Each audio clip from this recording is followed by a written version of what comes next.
아멘. 우리 하나님께 감사와 영광의 박수 올려드리겠습니다. 네. 늘 이렇게 감동도 있고 진지하게 찬양하는 우리 글로리아 찬양팀이 하나님께 찬양으로 영광 올려드려 주셨는데 귀한 찬양해 주셔서 정말 감사합니다. 자, 이제 또 세상으로 파송하기 전에 저는 이 저녁 예배가 아주 중요하다고 생각합니다. 이제 오늘 예배를 드리고 이제 여러분들 일주일간 삶을 사실 텐데, 그래서 파송 예배인 거예요. 세상에 파송하기 전에 하나님이 주시는 말씀에 귀를 기울이길 바랍니다. 자, 먼저 우리 좀 인사하고 시작할까요? 우리 옆 사람에게 피곤해 보이십니다. 네, 이렇게 아니 피곤해 보이셔서 피곤해 보이십니다. 네. 농담이었고요. 다시 한번 오늘 수고 많으셨습니다. 네, 수고 많으셨습니다. 뒤에서 이렇게 곰곰이 생각하는데 오늘도 이곳저곳 구석구석에서 우리 성도들이 헌신했구나. 또 우리 성도들이 오늘도 하나님을 누리고 또 예배자의 삶을 살았구나. 그래서 생각해 보니까 우리는 오늘 우리에게 주어진 하나님이 허락하신 삶을 살았다는 것 자체가 이제 다음 세대를 조금씩 세운 거예요. 오늘 우리의 예배드림이, 하나님을 누림은 그냥 우리만의 일로 끝나는 게 아니라 다음 세대를 어제보다 오늘 더 세운 겁니다. 여러분 너무 수고 많으셨고 주님의 이름으로 축복하고 사랑합니다. 자, 이제 오늘부터 데살로니가 후서를 이제 넘어가야 됩니다. 데살로니가 전서를 그냥 간략하게 요약하자면 이렇습니다. 바울이 데살로니가에 교회를 개척했습니다. 복음을 전하고 이제 사람들이 그 복음의 부르심에 몰려왔겠죠. 그래서 교회를 개척하고 말씀을 전합니다. 성경을 가르쳐요. 그게 달랑 3주예요. 3주 동안 가르쳤어요. 왜냐하면 왜 3주냐면 이제 강경한 유대인들이 막 찾아와서 바울을 잡아가려고, 바울을 죽이려고 했기 때문에 급히 피신했어요. 성도가 있고 교회가 개척됐는데 담임 목사가 없는 거예요. 어떻겠습니까? 그 신생교회가 신생교회인데 담임 목사가 없는 부재한 그런 신생교회가 됐습니다. 바울이 피신했지만 마음이 너무 안 좋은 거예요. 두고 온 이 데살로니가 교회 영혼들이 자꾸 눈에 밟혀서 그들이 너무 미안하고 그들이 걱정돼서 디모데를 보냅니다. 디모데를 보내서 그 상황을 알아가지고 디모데가 다시 돌아와요.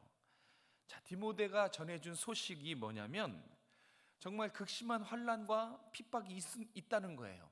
그런데 그런 환난과 핍박에도 불구하고 담임 목사가 부재한 이 신생교회가 믿음의 역사와 사랑의 수고와 소망의 인내로 그 상황을 잘 이겨나가고 있다는 그 소식을 전해 듣습니다.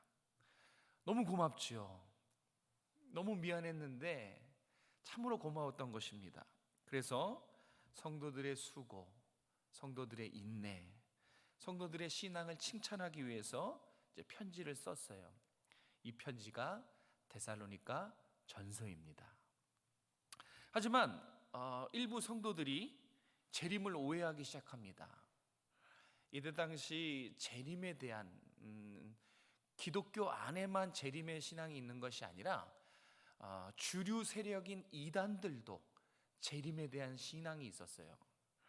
그러다 보니까 3주밖에 배움이 짧다 보니까 이 재림에 대해서 성도들이 오해했습니다. 잘못 해석했어요. 그래서 그 이장님 목사의 다미선교회처럼 생업을 포기하는 거예요. 일을 그만둡니다. 그리고 광신도처럼 아무 일도 안 하고 그저 재림만 바라보고 있는 거예요. 자, 그런 교회의 상황 속에서 막 이단들이 교회에 침투해서 그리스도의 재림이 벌써 임했는데 너는 모르느냐 하면서 미혹합니다. 성령이 이미 강림했는데 너는 모르느냐? 그리고 바울 사도가 우리한테 편지를 보냈다 하면서 안 그래도 혼란스러운데 막 교회를 정신없이 흔들고 있었습니다. 이 소식을 듣고 바울이 이단을 경계하고 올바른 종말론을 가르치기 위해서 3개월 만에 다시 편지를 씁니다. 이 편지가 이제부터 살펴볼 데살로니가 후서입니다. 오늘 우리가 읽은 1절부터 4절은 첫인사지요. 이 데살로니가 후서 첫인사에 해당되는 이 본문을 통해서 오늘 크게 두 가지만 함께 나누도록 하겠습니다. 자, 첫 번째는 3절 다 같이 읽도록 하겠습니다. 3절입니다. 시작. 형제들아, 우리가 너희를 위하여 항상 하나님께 감사할지니 이것이 당연함은 너희의 믿음이 더욱 자라고 너희가 다 각기 서로 사랑함이 풍성함이니. 아멘. 자, 이 3절 말씀을 통해서 우리가 기억해야 될 사실은 시련과 환난 속에서 믿음과 사랑이 자란다는 것입니다. 자, 우리 앞에 스크린 보고 다시 한번 읽어볼까요? 시작. 시련과 환난 속에서 믿음과 사랑은 자랍니다. 아멘. 네. 바울이 이 고난과 억압 속에서 고통스러워하는 이 성도들이 의외로 그 고통과 시련을 피하지 않고 도망가지 않고 그걸 부둥켜 안고 끙끙 앓면서 이 믿음이 자란 것, 그 고통과 어려움을 통해서 믿음이 자란 것을 대견스러워했어요. 자, 다시 말씀드리지만 신생교회입니다. 담임 목사가 사역자가 없어요. 성도들만 있어요. 그런 교회가 고난과 억압을 피하지 않고 다 도망가잖아요. 그런데 도망가지 않고 맞선 겁니다. 맞서면서 믿음이 자랐어요. 그것을 대견스러워했어요. 여러분, 이거는 신생교회가 감당하기에는 이거 도무지 불가능한 믿음의 불시험이었습니다. 그런데 이 믿음의 불시험을 너무나 잘 감당해 준 것이 바울 사도로서는 고마웠던 것입니다. 바울도 데살로니가 교회 성도들도 지금 감사할 상황이 전혀 아니에요. 그들의 상황을 자세히 살펴보면 감사할 만한 이유가 하나도 없어요. 지금 이유 없이 핍박을 합니다. 아니, 글쎄 손해를 끼치고 잘못을 한 게 아니에요. 그냥 종교, 예수님을 믿었어요. 예수님을 믿었다는 이유로 잘못한 게 없는데 핍박을 받습니다. 그러면 억울합니까? 안 합니까? 억울하죠. 견딜 수 있습니까? 없습니까? 없어요. 억울해서 막 분통이 터집니다. 자, 이렇게 잘못이 없는데 이유 없이 핍박하고 폭력을 행하고 조롱하고 막 너무 힘들게 이렇게 도전해 오면 감사할 게 어디 있습니까? 똑같이 눈에는 눈, 이에는 이, 폭력에는 폭력 같이 맞대응을 하든가 아니면 분노를 표출하든지 그렇게 해야 되는데 지금 데살로니가 성도들 바울은 오히려 하나님 앞에 감사해요. 이런 시련 속에서 감사할 수 없는 그런 상황 속에서 하나님께 감사한다는 것은 결코 쉬운 일이 아니에요. 정말 대단한 믿음들입니다. 자, 그런데 우리가 살펴볼 것은 어떻게 이게 가능했을까? 초신자가, 오래된 성도도 견디기 힘든 이 불시험을 어떻게 불평하지 않고 원망하지 않고 도망가지 않고 감사할 수 있었을까? 자, 그들은 감사할 수 있었던 이유가 뭐냐면 자신 앞에 찾아온 이 시련, 이 불시험이 하나님이 예비하신 하나님의 시간으로 본 거예요. 그러니까 단순히 어떤 사람과의 이해관계에서 누가 나를 싫어해서 우연히 찾아온 그런 고통과, 죄송하지만 속된 말로 재수없는 그런 시간이 아니라 하나님이 예비하신 하나님의 시간으로 봤어요. 이건 하나님의 시간이다. 하나님의 뜻이 있고 하나님의 섭리가 있으며 이 하나님의 뜻과 섭리를 통해서 우리에게 요구하시는 이건 하나님의 시간이다. 이 하나님의 시간으로 바라봤기 때문에 도망가지 않은 거예요. 폭력으로 대하지 않고 분노를 표출하지 않았고 하나님의 시간이었기 때문에 오히려 감사할 수 있었습니다. 이 시련은 데살로니가 교회 성도들의 오늘 본문에서 3절에서 나와 있는 것처럼 성도들의 믿음을 자라게 했고 성도들의 사랑을 더욱 풍성하게 만들었어요. 여러분, 이게 정말 살아있는 진짜 신앙이에요. 힘들고 어려울수록 믿음이 자라나야 되는 거예요. 힘들고 어려울수록 사랑이 단단해지고 더 풍성해져야지 이게 정말 진짜 신앙이에요. 힘들고 어려울 때 믿음과 사랑이 파묻힌다? 그럼 한번 돌아봐야 돼요. 믿음과 사랑은 그래요. 시련이 닥쳤을 때 성도들이 더 똘똘 뭉쳐서 더 사랑의 끈을 조이는 거, 이게 진짜 교회예요. 진짜 신앙입니다. 믿음이 자라야 되는 것입니다. 다시 말해 이 시련과 환난이 단순히 고통과 아픔과 두려움으로 끝나는 시간이 아니라 이 시련과 환난을 통해서 믿음이 진짜 믿음이 되고 사랑이 진짜 사랑으로 연결어가는 하나님의 성숙의 시간, 이렇게 시련을 우리 성도들은 바라볼 수 있어야 돼요. 이런 하나님의 시선으로 바라볼 수 있길 주님의 이름으로 축복합니다. 쉽지는 않을 겁니다. 그래서 오늘도 말씀 앞에 나와 하나님 말씀을 또 듣는 거예요.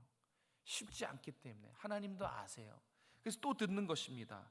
시련은 믿음을 진짜 믿음이 되고 사랑을 진짜 사랑으로 연결어가는 하나님의 시간이다. 믿으시는 여러분 되시기 바랍니다. 제가 또 목사님의 동영상을 듣다가 참 재미있는 이야기가 있어서 같이 나누려고 합니다. 어떤 집사님이 맨날 술 먹고 들어오는 핍박하는 남편을 이제 남편의 구원을 위해서 막 열심히 기도했대요. 그 남편의 핍박이 말도 못했대요. 교회 가지 못하게 하고, 기도하면 기도하지 못하게 하고, 찬송 부르면 찬송 못 부르게 하고, 술 먹으면 때리고, 이 핍박이 날로 날로 심해졌어요.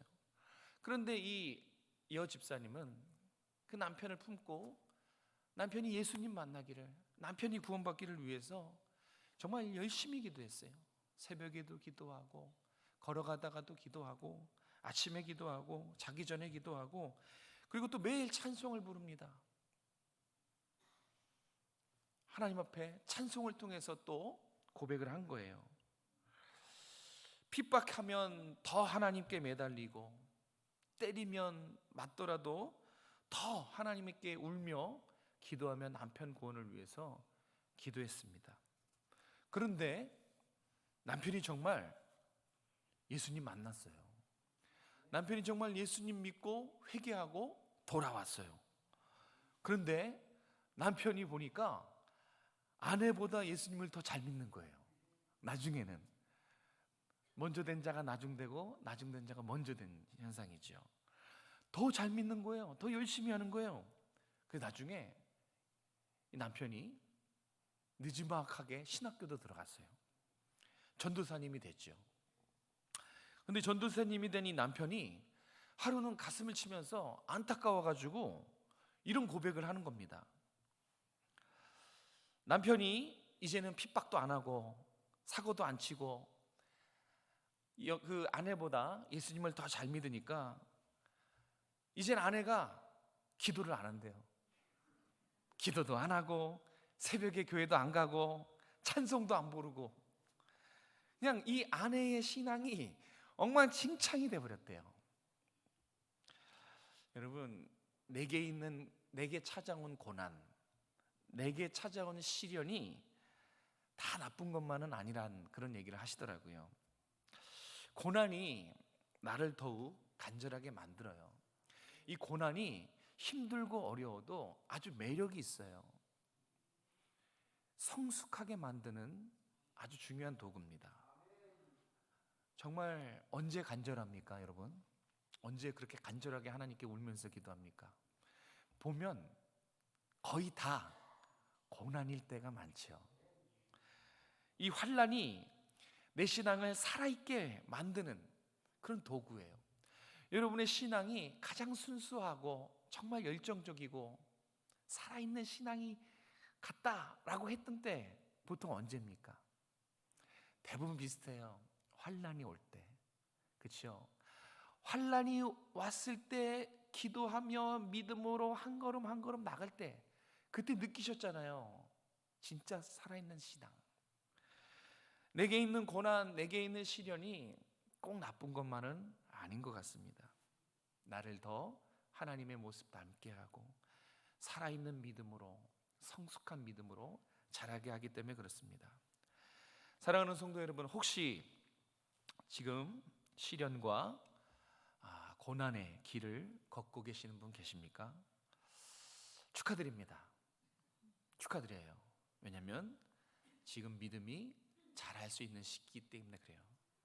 사랑이 자랄 수 있는 시간이기 때문에 그렇습니다. 이게 세상에서는 이렇게 말 못하죠. 저도 쫓겨납니다. 세상에서 이렇게 말하면. 예수 믿는 여러분들 앞이니까 말하는 거예요. 성도에게 시련은 세상 사람들이 바라보는 고통 그 이상이에요. 하나님의 시간인 거죠. 내 믿음을 하나님이 연단하고 자라게 하는 시간이 분명하거든요. 사랑이 풍성해지는 시간이 분명하기 때문에 그렇습니다. 그래서 훈련과 연단의 시간을 허락하신 하나님께 감사할 수 있길 바랍니다. 정말 감사하셔야 돼요. 왠지 아십니까? 힘들고 그 답답한 상황, 이것을 넉넉히 감당할 수 있는 것은 감사의 힘에서 오기 때문에 그래요. 그래서 정말 훈련을 주신 하나님께, 연단을 주신 하나님께, 한 단계 더 믿음이 자라나게 하신 하나님께 감사하십시오. 그러면 그 감사의 힘으로 넉넉히 뛰어넘을 줄로 믿습니다. 하나님이 지혜와 은혜를 허락하실 줄로 믿습니다. 아멘. 우리 4절 한 절 말씀도 같이 한번 읽겠습니다. 4절입니다. 4절 시작. 그러므로 너희가 견디고 있는 모든 박해와 환난 중에서 너희 인내와 믿음으로 말미암아 하나님의 여러 교회에서 우리가 친히 자랑하노라. 아멘. 자, 두 번째 오늘 말씀을 통해서 우리가 또 기억해야 될 메시지는 뭡니까? 자, 이왕이면 칭찬하고 자랑할 만한 성도가 되라는 것입니다. 자, 같이 한번 읽어볼까요? 시작. 이왕이면 칭찬하고 자랑할 만한 성도가 되십시오. 네. 사실 제가 저 이왕이면을 뺄까 했어요. 그냥 칭찬하고 자랑할 만한 성도가 되십시오. 이왕이면, 그죠? 그런 뜻입니다. 이왕이면 신앙생활할 때, 그죠? 칭찬하고 자랑할 만한 성도가 되면 얼마나 좋습니까? 지금 데살로니가 성도들이 대단한 게 뭐냐면 지금 이 상황, 겪고 있는 시련과 환난은 3개월 전에, 그러니까 데살로니가 전서를 썼던 그 당시, 그리고 지금 3개월 후인 거예요. 데살로니가 후서를 받아보고 있는 지금은 이 3개월 동안 어떤 일이 있었느냐? 더 최악의 상황을 맞았어요. 그러니까 3개월 전과 3개월 후에 비교도 할 수 없을 정도로 점점 더 상황이 최악으로 치달았습니다. 예전의 시련이 그냥 10 정도였으면 지금은 100인 거예요. 지금은 더 극심한 상황이 된 거예요. 데살로니가 전서를 쓸 때보다 지금이 더 거세게, 더 잔인하게 핍박과 시련을 당하고 있어요. 근데 그것을 버티고 견디고 있는 것입니다. 4절에 두 단어가 들어오는지 모르겠습니다. 박해. 여기 박해라는 단어, 헬라어로 디오그모스는, 이 디오그모스의 뜻은 뭐냐면 이 사냥개가 이 사냥감, 미친 듯이 쫓아가는 그런 모습을 나타날 때 디오그모스라고 써요. 그러니까 지금 대적들이 성도들을 사냥감으로 보고 미친 듯이 달려드는 상황이라는 거예요. 3개월 전보다 3개월 후인 데살로니가 후서를 받아보고 있는 지금 이 상황이 말로 할 수 없이, 비교할 수 없이 지금 핍박과 고통의 상황이라는 것입니다. 환난이란 단어도 마찬가지예요. 헬라어로 들립시스라고 하는데, 이 들립시스도 단순한 아픔과 고통이 아니에요. 이 들립시스라는 그 뜻은 뭐냐면 뼈에 사무치는 고통이에요. 뼈까지 애리는 그런 고통을 말할 때 들립시스, 환난, 그렇게 말합니다. 지금 이런 처절한 박해와 환난을 데살로니가 교회 성도들이 묵묵히 견디고 참아내고 있는 것입니다. 대단하지 않습니까? 정말 저라도 이건 자랑하고 싶을 거예요. 야, 저 교회 데살로니가 성도들 좀 봐라, 대단하다. 3주밖에 성경 공부를 안 했는데 우리가 견디기도 힘든 그 극심한 고통과 환난을 묵묵히 뚝심 있게 배짱 있게 참아내고 있다. 자랑할 만하죠. 정말 대견한 것이죠. 신앙생활 오래 한 성도나 또 저 같은 사역자들도 사실 이런 사냥개가 사냥감을 미친 듯이 쫓아가듯이 그렇게 더 거세게, 더 잔인하게 몰아붙이면 우리 사역자들도 사실 별 수 없어요. 도망가는 사람 많을 겁니다. 제가 나중에 도망가는 안동관지 한번 보십시오. 무슨 말을 못 하겠습니다. 그때 가봐야 알 것 같아요. 근데 정말로 이런 상황이 오면 사역자든 그 평신도 그게 상관이 뭐가 있습니까? 그냥 다 신앙을 버리고 도망치지 않겠습니까? 그런데 이걸 견뎠어요. 10년, 20년 신앙생활한 성도가 아니라 이제 교회에 처음 온 초신자가, 사역자도 견디기 힘든 이 환난과 박해를 극복했어요. 그러니까 얼마나 놀랍습니까? 그러니까 바울이 지금 신이 나서 주변의 교회들에게 데살로니가 교회 성도들을 칭찬하고 자랑하는 것입니다. 자, 우리가 또 확인할 부분은 이겁니다. 그럼 어떻게 이 환난과 박해 시련을 인내할 수 있었는가? 이게 중요하지 않습니까? 어떻게 초신자임에도 불구하고 담임 목사가 없는 그 신생교회가 오래된 성도, 사역자들도 견디기 힘든, 극복하기 힘든 이 불시련, 이것을 인내할 수 있었던가? 그것은 여기 4절 중간에 보면 너희 인내와 믿음으로 말미암아 이렇게 나와 있죠. 여기 인내와 믿음은 소망과 믿음으로 바꿀 수 있어요. 소망의 인내였었잖아요. 데살로니가서 1장 3절에 소망입니다. 소망으로 바꿀 수 있어요. 소망과 믿음 때문이에요. 그런데 그 소망과 믿음이 어떤 소망과 믿음이냐? 진짜 소망과 믿음이었기 때문에 그래요. 네, 진짜였어요. 그 데살로니가 교회 성도들의 마음에 장착되어 있는 이 소망, 하나님 나라를 바라보는 그 소망이 진짜였어요.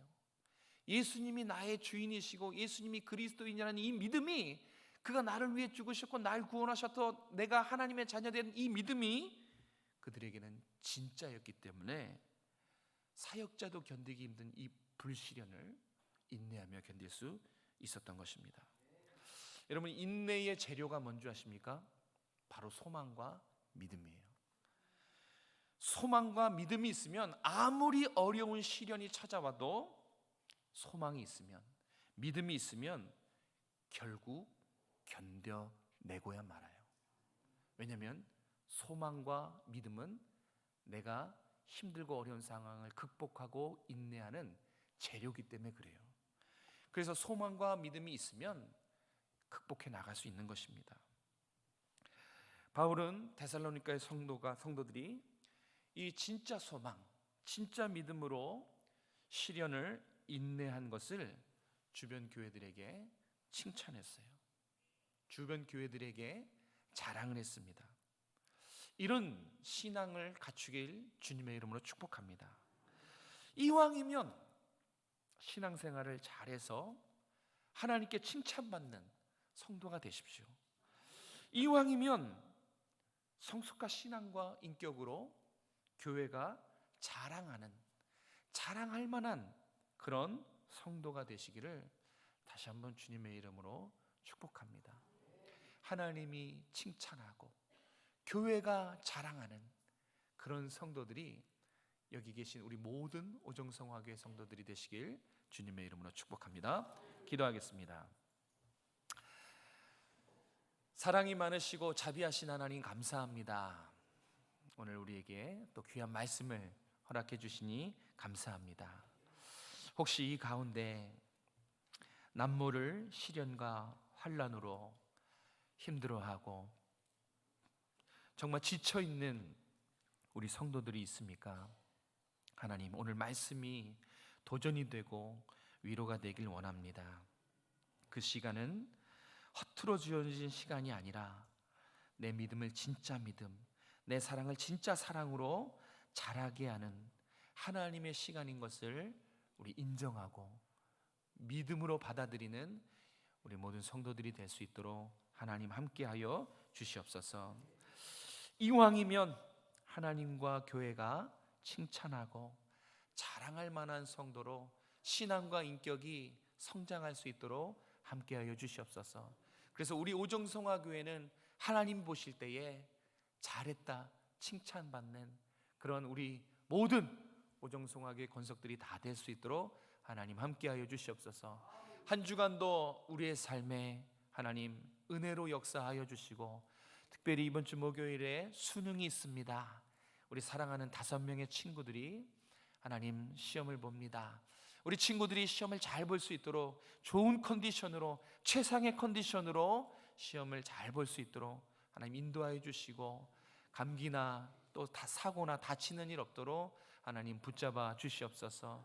정말 12년 동안 아이들을 위해서 뒤에서 눈물을 훔치며 기도한 뒷바라지한 우리 부모들도 위로하여 주시고, 또 옆에서 아이들 가르치며 기도한 우리 선생님들의 헌신도 기억하여 주시옵소서.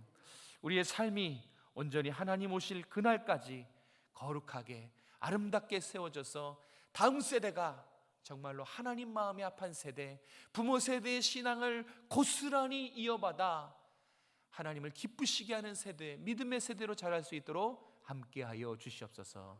거룩하신 예수님의 이름으로 감사하며 기도드립니다.